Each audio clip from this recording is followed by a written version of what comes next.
Heating effect of current. जब भी current pass होता है किसी रेजिस्टर से तो वहाँ पे थोड़ी सी हीटिंग होती है और उसके हमारे पास जो पावर आती है, पावर आ जाती है V टाइम्स आई। अच्छा, V को हम क्या लिख सकते हैं, V is equal to I R, तो यही बन जाता है हमारा आई स्क्वायर आर। और I को मैं लिख सकता हूँ V अपॉन आर, तो यही बन जाता है हमारे पास V square divided by R. Questions इन्हीं फॉर्मूले पे बनते हैं, कभी हमें ये यूज़ करना होगा, कभी हमें ये यूज़ करना होगा जब हमें चीज़ें कंपेयर करनी है। कई बार क्वेश्चन में जो सर्किट होता है उसमें करंट की वैल्यू बदल जाती है, कई बार पोटेंशियल की वैल्यू बदल जाती है ना। इस तरीके से हम चीज़ों को कंपेयर करते हैं। अब देखो, इसमें हमारे पास जो भी अप्लायंसेज होते हैं, मान लो हमारे पास ये बल्ब है, तो बल्ब के ऊपर जो चीज़ें लिखी होती है हमें वो पता होना चाहिए, क्योंकि उसी पे सवाल आते हैं। सबसे पहली चीज़ तो लिखी होगी, इस पे सप्लाई के बारे में लिखा होगा और इसकी पावर, रेटेड पावर जो होती है वो लिखी होगी। तो हमारे पास मान लो इस पे लिखा है 100 वाट 220 वोल्ट, 220 वोल्ट। तो ये जो चीज़ हो गई, ये हो गई इसकी रेटेड पावर। इस पावर के हिसाब से वो इतनी वो पावर देने वाला है। कब देगा इतनी पावर, जब हम उसको इतनी वोल्टेज पर लगाएंगे। और हमारे यहाँ जो एसी आता है वो आरएमएस वोल्टेज होता है, लेकिन इसको मैं क्या लिखूंगा, दिस इज रेटेड वोल्टेज। हम बाद में पढ़ेंगे, ये भी आरएमएस वैल्यू है। अगर डीसी है तो उसमें आरएमएस वगैरह की बात नहीं होती, पर हमें ये पता होना चाहिए कि इतना वोल्टेज दोगे तो ये इतनी पावर निकालेगा। अब देखो, इसमें सवाल किस तरीके के पूछे जा सकते हैं। ये वैल्यू आपको दे दी जाएगी कि हमारे पास एक बल्ब है, इतनी पावर है, उसका इतना इनपुट वोल्टेज होता है, तो बताओ उसका रेजिस्टेंस कितना है। तो आप इसको किस तरीके से सॉल्व करोगे। देखो, हमारे पास जो पावर आती है, पावर के इनमें से कोई सा भी फॉर्मूला लगा लो। वोल्टेज गिवन है तो वोल्टेज वाला फॉर्मूला लगा देंगे। यहाँ से मेरे पास आता है power is equal to V square upon R. इसी को मैं रीअरेंज कर दूंगा, मेरे पास वैल्यू जाएगी resistance is equal to V square upon power. हमारे केस में वैल्यू आ जाएगी 220 का स्क्वायर डिवाइडेड बाई पावर की वैल्यू कितनी है 100। और यहाँ से आप रेजिस्टेंस की वैल्यू निकाल पाओगे। इस पर्टिकुलर केस में वैल्यू कितनी आ जाती है 484 ओम। इस तरीके से भी आपको कुछ क्वेश्चन सॉल्व करने पड़ सकते हैं। फिर दूसरी चीज़, ऐसा सवाल बोल दिया जाएगा कि भाई हमारे पास जो है वोल्टेज की वैल्यू फ्लक्चुएट कर रही है, घर में आज बिजली में कुछ प्रॉब्लम है, मान लो वोल्टेज हाफ हो गया, तो हमारा जो बल्ब था अब वो कितनी पावर दे रहा होगा। उस केस में आपको क्या करना है, देखो उसमें आपको ये समझना पड़ेगा। हमारे पास बल्ब लगा हुआ था, बल्ब की कुछ पावर थी, मान लो 100 वाट का था। हमने क्या किया, वोल्टेज की वैल्यू कम हो गई फ्लक्चुएशन के कारण, क्या बल्ब में कोई चेंज हुआ होगा, बल्ब का रेजिस्टेंस तो उतना ही है। तो उस केस में हम क्या ऑब्जर्व करेंगे, जो हमारी जो पावर है वो प्रोपोर्शनल है वोल्टेज के स्क्वायर के। अगर वोल्टेज हाफ हो गया है तो जो पावर उससे आ रही थी बाहर वो 1/4 टाइम्स हो जाएगी। दूसरी चीज़, मान लो वोल्टेज बढ़ गया, फ्लक्चुएट हो गया है ना, 1.2 टाइम्स हो गया, तो उस केस में हमारी पावर जो होगी वो कितनी हो जाएगी 1.2 का स्क्वायर टाइम्स हो जाएगी, इस तरीके से।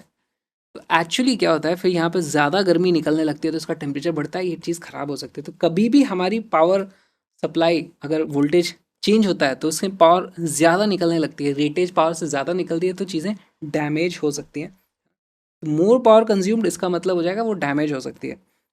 मोर पावर कंज्यूम्ड देन रेटेड, इसका मतलब डैमेज।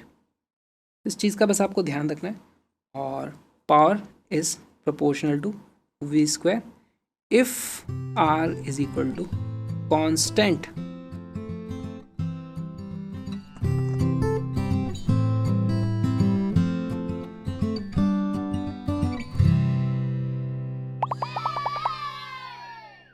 ये सवाल बहुत ही इंटरेस्टिंग है। An electrical bulb rated 220 volt 100 watt is connected in series with another bulb rated 220 volt 25 watt. If the voltage across the combination is 220 volt, the power consumed by the 100 watt bulb will be about इतने watt। देखो ये सवाल बहुत अच्छा क्यों बन जाता है। हमारे पास दोनों वोल्टेज जो बल्ब हैं, दोनों की जो रेटिंग है वोल्टेज की वो है 220 वोल्ट 220 वोल्ट। ये हमारे घरों में जो बल्ब लगाते हैं, एक 25 वाट का बल्ब है, एक 100 वाट का बल्ब है। तो हम क्या फील करेंगे कि 100 वाट वाले बल्ब में से ज़्यादा एनर्जी निकलती है, वो ज़्यादा एनर्जी कंज्यूम करता है ना, और उसके कारण उससे ज़्यादा लाइट आती है। अगर दोनों को हमने लगाया है डायरेक्ट 220 वोल्ट पे, पैरेलल में लगे थे बेसिकली वो, है ना। लेकिन अगर मैं उनको सीरीज़ में लगा दूँ तो क्या होगा, उनमें से फिर कौन सा वाला ज़्यादा ग्लो करेगा। तो इंट्यूशन क्या कहता है हमारा कि 100 वाट वाला ज़्यादा पावर रेटेड है, तो इसमें से ज़्यादा लाइट निकलेगी। लेकिन रियलिटी में क्या होता है, 25 वाट वाले से ज़्यादा लाइट निकलती है। बेसिकली ये ज़्यादा पावर कंज्यूम करता है, तो ये ज़्यादा फिर एनर्जी आउटपुट भी देता है। तो क्योंकि ये इंट्यूशन के ऑपोजिट है, इसलिए इस पर सवाल बेस पूछे जा सकते हैं। तो हमें पहली बात करनी क्या है, हमें ये मानना है कि हमारे पास दो बल्ब हैं, एक है हमारा उसका रेजिस्टेंस होगा R1, दूसरा होगा हमारे पास उसका रेजिस्टेंस होगा R2। R1 की वैल्यू में क्या पता कर सकता हूँ, हमने देखा था क्या होता है, power is equal to V square upon R होता है। R1 की वैल्यू आ जाएगी वी स्क्वायर अपॉन P1, उसकी वैल्यू आती है 220 का स्क्वायर डिवाइडेड बाई इसकी पावर लेट से 100 वाट है, ये है हमारा 100 वाट वाला, ये है हमारा 25 वाट वाला। सिमिलरली R2 का जो वैल्यू आ जाएगी वो आ जाएगी 220 का स्क्वायर डिवाइडेड बाई 25। क्या मैं इसको ऊपर नीचे 4 से और 4 से मल्टीप्लाई करूं तो देखो ये मेरा 100 हो जाएगा, इसकी वैल्यू हो जाएगी this is equal to 4 times R1। Correct, ये मेरे पास एक रिलेशन आ गया। अब आपको इन दोनों रजिस्टर्स को लगा देना है सीरीज में, और सीरीज में फिर से हमने 220 वोल्ट लगा दिया है। वो किस तरीके का सर्किट बनेगा हमारा, इस तरीके का बनेगा। ये हमारा बल्ब नंबर 1 है, ये हमारा बल्ब नंबर 2 है, दोनों को लगा दिया है हमने। यहाँ पर एक कुछ सप्लाई है और वोल्टेज है 220 वोल्ट। ये रहा R1, ये रहा R2। अब क्या होगा, दोनों में करंट की वैल्यू सेम जाने वाली है ना, इस तरीके से। अब आपको बताना है कौन कितनी पावर कंज्यूम कर रहा है, कौन ज़्यादा पावर कंज्यूम कर रहा है, और इसको थोड़ा फील करने की कोशिश करो। जब दोनों को फुल हम 220 वोल्ट देते थे तो ये 100 वाट लेता था, ये 25 वाट लेता था। अब दोनों 100 और 25 से कम ही पावर ले पाएंगे, क्योंकि अब उन लोग को दोनों को पूरा पूरा 220 वोल्ट नहीं मिल रहा, थोड़ा इसके अक्रॉस पोटेंशियल ड्रॉप है, थोड़ा इसके अक्रॉस पोटेंशियल ड्रॉप है, दोनों को फुल 220 वोल्ट नहीं मिल रहा है, तो दोनों की पावर कम होगी। किसकी ज़्यादा कम हो जाएगी, यही चीज़ आपको चेक करनी है। वीडियो को पॉज करो, सॉल्व करो, बताओ दोनों ने कितनी कितनी पावर कंज्यूम करी।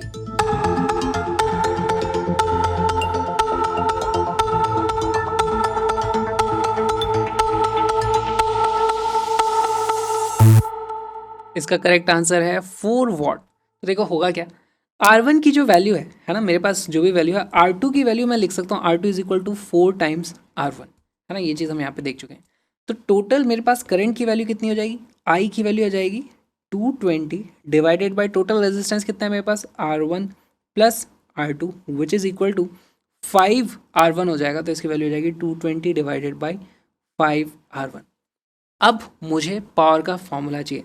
तो देखो पावर इन वन उसकी वैल्यू जाएगी आई स्क्वेयर R1, तो इसकी वैल्यू आ जाती है 220 का स्क्वायर डिवाइडेड बाई 5 से 25 R1 का स्क्वायर मल्टीप्लाइड बाय R1। इस तरीके से ये यहाँ एक R1 से R1 का स्क्वायर कट जाएगा, हमारे पास पावर की वैल्यू आ जाएगी 220 का square divided by R1 multiplied by 25। अच्छा एक बात बताओ, 220 का square divided by R1 value क्या है, 220 का स्क्वायर डिवाइडेड बाय R1, ये वैल्यू तो 100 हो जाएगी, 100 इस तरफ जाएगा। This turns out to be 100 divided by 25 which is equal to 4 watt. तो जो 100 वॉट का बल्ब था वो अब सिर्फ 4 वॉट पावर कंज्यूम कर रहा है, बेसिकली 4 वॉट फिर वो निकाल भी रहा होगा, तो उससे बहुत कम वैल्यू निकल रही है। P2 की वैल्यू चेक करते हैं। P2 को मैं लिख सकता हूँ, करंट तो सेम है, आई स्क्वायर इंटू R2। आई स्क्वायर की वैल्यू सेम है वही 220 का स्क्वायर डिवाइडेड बाई 5 का स्क्वायर 25 और R1 का स्क्वायर मल्टीप्लाइड बाय R2 की वैल्यू क्या है। देखो R2 की वैल्यू मैं यहाँ से लिख सकता हूँ 4 टाइम्स R1 थी, उसको मैं लिख दूंगा R1 मल्टीप्लाइड बाय 4, इस तरीके से कर दिया। और ये जो वैल्यू है ना, वो यही तो वैल्यू है, ये वैल्यू सेम है। और इसकी वैल्यू कितनी आई थी, 4 वॉट, तो यहाँ से जो वैल्यू आ जाएगी 16 वॉट। अब आप देख सकते हो जो हमारा 25 वॉट का बल्ब था, है ना, ये कितना था, 25 वॉट बल्ब, वो तो ले रहा है 16 वॉट, और ये जो हमारा 100 वॉट का बल्ब था वो ले रहा है हमारा सिर्फ 4 वॉट। एक्चुअली ये वाला बल्ब ज़्यादा ग्लो करेगा, गिवन कि जिसने हमने मान रखा है जो ज़्यादा एनर्जी कंज्यूम कर रहा है वो ज़्यादा ग्लो भी कर रहा है। ऐसा कोई डायरेक्ट कोरिलेशन हो, ज़रूरी नहीं है, लेकिन अगर ऐसा मान लेते हैं तो हम देखते हैं कि 25 वॉट वाला बल्ब ज़्यादा रोशनी दे रहा है एज़ कम्पेयर टू 100 वॉट वाला बल्ब। 25 वॉट वाला बल्ब अगर मैं उसको डायरेक्टली 220 वोल्ट में लगाता तो 25 वॉट देता था, उससे वो खुद कम दे रहा है। दोनों की पावर कम हुई है, लेकिन 25 वॉट वाले की थोड़ा कम हुई है, 100 वॉट वाले की काफ़ी ज़्यादा कम हो गई है ना। इसलिए हमारा आंसर जो सवाल पूछा था 100 वॉट वाले बल्ब ने कितना कंज्यूम किया, तो उसका आंसर आ जाता है हमारे पास 4 watt. 4 is our correct answer.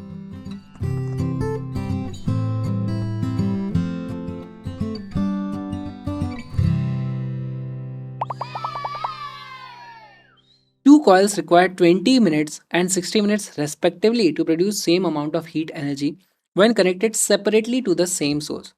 If they are connected in parallel arrangement to the same source of the time required to produce same amount of heat by the combination of the coils will be। तो देखो यहाँ पे सवाल बहुत ही simple है और बहुत ही, ये तो हमें कैलकुलेशन ही नहीं करे, करंट इलेक्ट्रिसिटी का इसमें काम ही नहीं है। पहली कॉइल है हमारे पास जो 20 मिनट में कुछ अमाउंट ऑफ हीट दे देती है, दूसरी कॉइल 60 मिनट में अमाउंट ऑफ हीट देती है। दोनों में से किसकी पावर ज़्यादा होगी? इसकी पावर ज़्यादा होगी। सेम अमाउंट ऑफ हीट, अच्छा हीट कितना अमाउंट है, वो हो जाएगा पावर इनटू टाइम। जिसने टाइम कम लिया है उसकी पावर ज़्यादा रही होगी, है ना। इस तरीके से हम चीज़ समझ सकते हैं। फिर बाद में दोनों को एक साथ लगा दिया, दोनों को सीरीज में नहीं लगाया है, दोनों की पावर अभी भी उतनी ही रहेगी। दोनों को बस एक साथ ऑन कर दिया। आपके घर में ऐसे समझो दो एसी हैं, तो दोनों को एक साथ ऑन कर दिया, दोनों को फुल वोल्टेज मिल रहा है, तो दोनों फुल पावर से काम करेंगे, तो एक्चुअली अब और जल्दी चीज़ ठंडी होगी। इस केस में, पर्टिकुलर केस में, और जल्दी वो टास्क हो जाएगा। तो हमारा जो आंसर आने वाला है वो 20 और 60 दोनों से ही कम होने वाला है। तो कितना होगा ये चीज़ हमें पता करनी है। तो देखो H is equal to P1 T1 लिख सकता हूँ, that is also equal to P2 T2, ऐसा हमें बोला गया है। हमें क्या पता करना है? T जितने टाइम में सेम हीट दोनों मिलके प्रोड्यूस करते हैं, तो हमें जो पता करना है वो है H is equal to P1 plus P2 times T। ये अब आप किस तरीके से पता कर सकते हो? वीडियो को पॉज करो, क्वेश्चन को सॉल्व करो।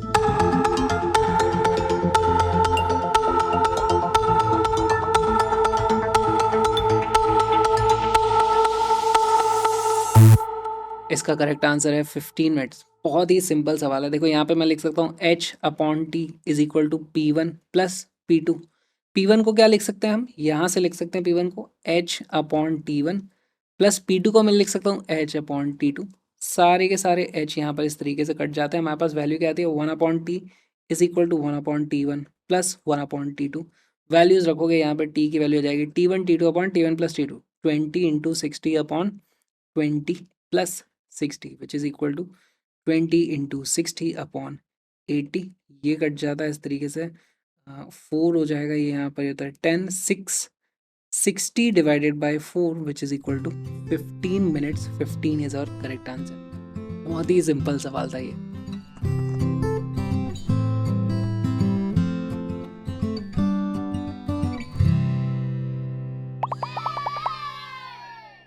A uniform heating wire of resistance 36 ohm is connected across a potential difference of 240 volt. The wire is then cut into half and the potential difference of 240 volt is applied across each half separately. The ratio of power dissipated in the first case to the total power dissipated in the second case would be 1:x, where 1 is, sorry, x is। तो इसको किस तरीके से समझोगे? देखो हमारे पास कोई एक इस तरीके से रेजिस्टेंस था 36 ओम का, तो इसमें हमारे पास कुछ पावर आ रही थी। फिर उसके बाद हमने इस 36 को दो हाफ में ब्रेक कर दिया, तो वो दोनों हाफ इस तरीके से आ जाएंगे। इसका रेजिस्टेंस हो जाएगा 36/2। कितना होता है? 36 डिवाइडेड बाई 2, 18 ओम। और इसका भी रेजिस्टेंस हो जाएगा 18 ओम। अब इन सभी को सेम पोटेंशियल ड्रॉप के अक्रॉस कनेक्ट किया गया ना, इसको भी उतना दिया है, इसको भी उतना ही दिया है, इसको भी उतना ही दिया है। आपको पता करना है यहाँ पे टोटल पावर और यहाँ पे जो टोटल पावर है उनका रेशियो क्या है। अब वीडियो को पॉज करो, क्वेश्चन को सॉल्व करो।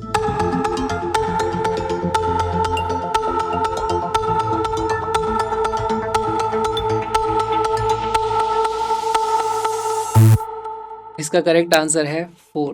देखो कैसे है, यहाँ पर जो पावर है P1 की वैल्यू कितनी हो जाएगी? V² अपॉन R, यानी कि 36। यहाँ पर जो P2 होगी, अब वो पावर कितनी होगी? इसकी और इसकी दोनों की कंबाइंड पावर जो होने वाली है वो हो जाएगी again V² upon 18 plus V² upon 18। कैसे हम कर रहे हैं? पावर की वैल्यू होती है V² अपॉन R। अगर सभी में V की वैल्यू कांस्टेंट है जो कि कितनी है 240 वोल्ट के बराबर, तो इसलिए मैं देखता हूँ कि इवेंचुअली ये सब कैंसिल आउट हो जाएंगे। इस तरीके से मैं चीज़ें कर रहा हूँ। तो यहाँ पर मेरे पास वैल्यू आ जाती है, इसकी वैल्यू आती है, ये तो V² अपॉन 36 ही रहेगा। ये वाला बन जाता है हमारे पास V² अपॉन 2V² अपॉन 18, यानी कि V² अपॉन 9। हमसे पूछा है P1 अपॉन P2, तो इसकी वैल्यू हो जाएगी 9 upon 36 which is equal to 1/4, और इसीलिए 4 बिकम्स आवर करेक्ट आंसर। बहुत ही अच्छा ये सवाल था। ये जो छोटा सा वीडियो आपने देखा वो एक्चुअली एक बहुत ही छोटा सा पार्ट है एक छोटे से क्रैश कोर्स का। जी हाँ, link is in the description. उसमें हमने 40 दिन में 11th और 12th दोनों की फिजिक्स कंप्लीटली कवर कर लिए, एक भी टॉपिक नहीं छोड़ा है। तो उसको जरूर देखो, बहुत सारे क्वेश्चंस भी उसमें होते हैं। Link is in the description. Colourful notes की PDF भी आप डाउनलोड कर सकते हो जो एब्सोल्युटली फ्री है। पूरे के पूरे कोर्स के नोट्स कलरफुल हैं और सारे के सारे फ्री हैं, डाउनलोड कर सकते हो। Link is in the description. साथ में मेरे व्लॉगिंग चैनल को भी जरूर सब्सक्राइब करना। और अब मेरा पेन गिर गया है, मैं जा रहा हूँ, बाय बाय, हम मिलेंगे कल।